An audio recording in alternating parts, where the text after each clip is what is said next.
In the heart of Utah, there is a forest that holds one of nature's greatest, untold secrets. And it's not what you think.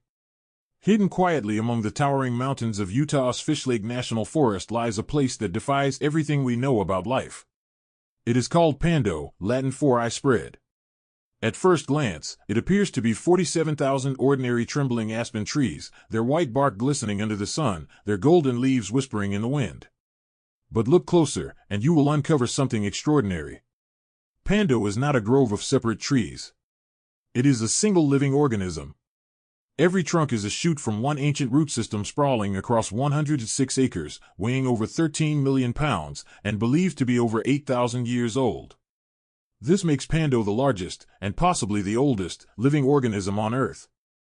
For millennia, Pando has stood as a silent witness to the rise and fall of civilizations, its steady rhythm pulsing beneath the soil.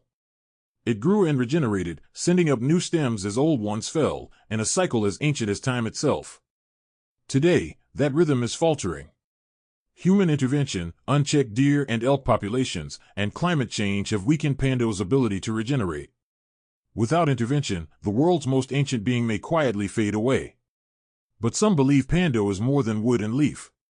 Local Ute legends whisper of a guardian spirit woven into the roots of the land itself. A living memory, a keeper of the earth's stories. Campers and hikers have returned from the heart of the grove speaking of strange dreams, eerie feelings of being watched, and whispers threading through the wind.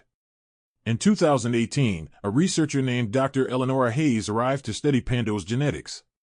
Over months of isolation in a remote cabin, she recorded hearing the trees speak and dreaming of ancient events. Her final journal entry was chilling. The roots are not just wood. They are neural. They remember. They feel. I can feel them too now. Hayes vanished during a violent October storm. Her cabin showed no signs of struggle, only her open journal and a hand-carved token etched with a primitive map of the grove. Since her disappearance, whispers grew louder. Pando was stirring. Mason Reed, an environmental journalist known for chasing the world's hidden wonders, stumbled upon Hayes' story while researching ancient ecosystems. Something about it gripped him in a way he couldn't explain.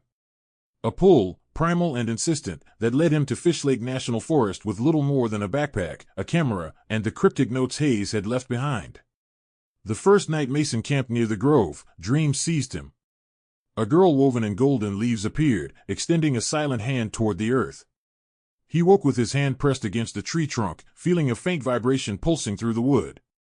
Days turned into weeks.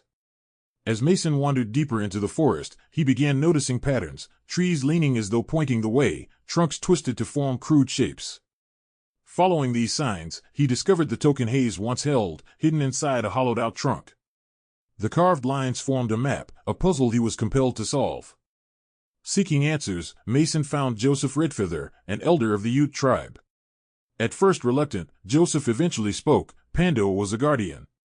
A being of memory and feeling. Its distress rippled across the land, felt by those who listened.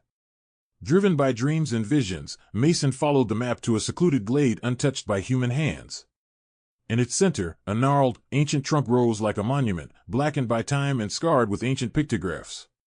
When he laid his hand upon it, visions overwhelmed him, wildfires raging, tribal dances echoing through the ages, settlers carving scars into the land. Pando had seen it all.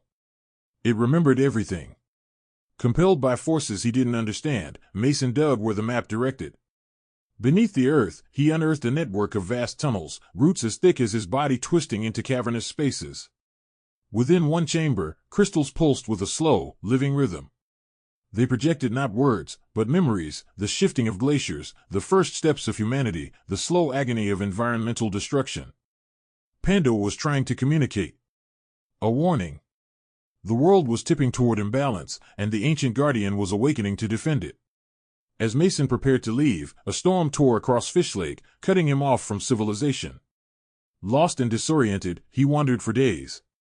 At the heart of a roaring tempest, he saw her, Eleonora Hayes, or something that wore her face, standing among the trees, beckoning. When rescuers finally found Mason, he carried no memory of the missing days.